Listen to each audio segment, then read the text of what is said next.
হুজুরের কাছ থেকে অনেক অনুনয় বিনয় করে 2 মিনিট সময় নিচ্ছি।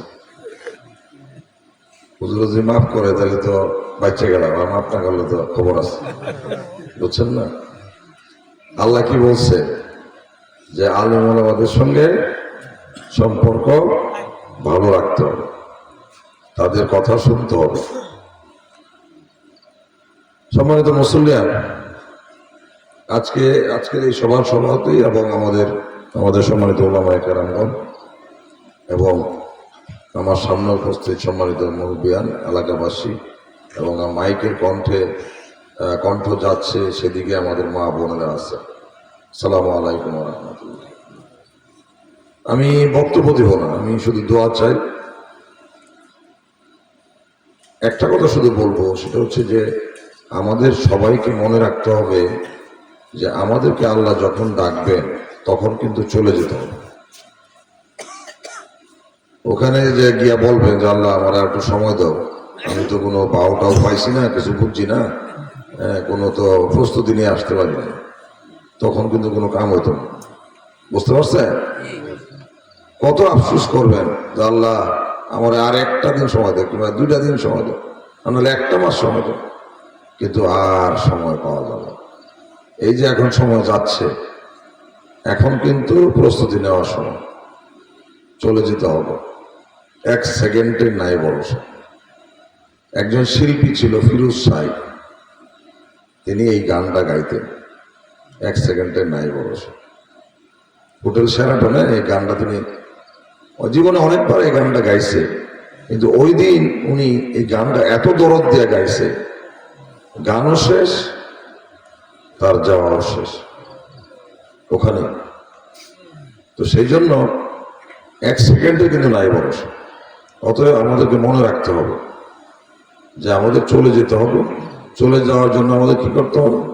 নামাজ, রোজা, হজ, যাকাত, এই যে সাদকায়ে জারিয়া, মসজিদ, মাদ্রাসা, দান খয়রাত, মানুষের উপকার করা, মানুষকে দান খয়রাত করা, গরিব মানুষের সহায়তা করা, এইগুলা করতে হবে। না করলে তো আর খবর আছে, পরে অনেক এইসব। এই যে মসজিদ মাদ্রাসা আছে, আমরা সবাই মিলে সহায়তা করি, গ্রামবাসী, এলাকাবাসী, ব্যবসায়ী, সামাজিকভাবে যারা বিচরণ করে, জনপ্রতিনিধি, আমরা সবাই সহায়তা করি। এইটাই থাকবে, আর কিছুই থাকবে না, আর কিছুই থাকবে না। দামি বাড়ি, দামি গাড়ি, দামি টাইলস, কোনো লাভ নাই। ওই যে মাটির মধ্যেই কিন্তু শোয়াইব নাকি? অনেকে টাইলস দিব, হ্যাঁ, বিছনা তুষক দিব, কোনো লাভ নেই, ওখানে মাটির মধ্যে শোয়াইব। তো সেই জন্য আমাদেরকে প্রস্তুতি নিতে হবে, এবং সেই প্রস্তুতির অংশ হিসাবে আমাদেরকে মহান আল্লাহ তাআলার নির্দেশ, আমাদের নবী করিম সাল্লাল্লাহু আলাইহি ওয়াসাল্লামের যত সুন্নত আছে সেগুলো পালন করতে হবে।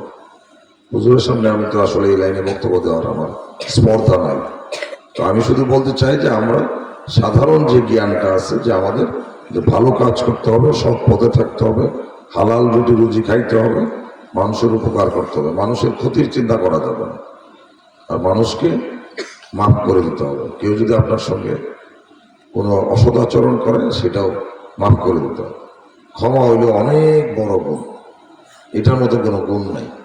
ক্ষমার মধ্যে আলাদা মজা আছে। আপনি যদি কাউকে ক্ষমা করতে পারেন, আপনি হিরো, আর যারা ক্ষমা করতে পারলো না তারা জিরো। তো সেই জন্য আমি মনে করি যে আমরা একে অন্যের বন্ধু হিসেবে একে অন্যের ভালো চাই।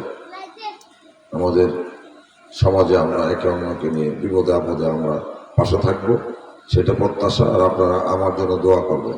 আমি বিগত দিনেও আপনাদের পাশে ছিলাম। আজকে কিন্তু এই যে আসছি, আমি ঢাকায় ছিলাম, ঢাকা থেকে আমি গেছি জাহাঙ্গীরনগর বিশ্ববিদ্যালয়ে, ওখানে আমার মেয়ে পড়ে।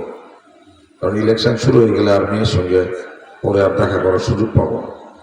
তো মেয়ের সঙ্গে গিয়ে দেখা করে পরে আসছি, বাসায় এসে শুধু কাপড়টা চেঞ্জ করে আবার চলে আসছি। কেন আসছি? আপনাদের জন্য আসছি। তা আমি কিন্তু অতীতেও আপনাদের সঙ্গে ছিলাম, এখনো আছি, আগামী দিনেও থাকবো ইনশাল্লাহ। আপনাদের যে কোনো বিপদে আপদে আপনারা আমাকে পাবেন।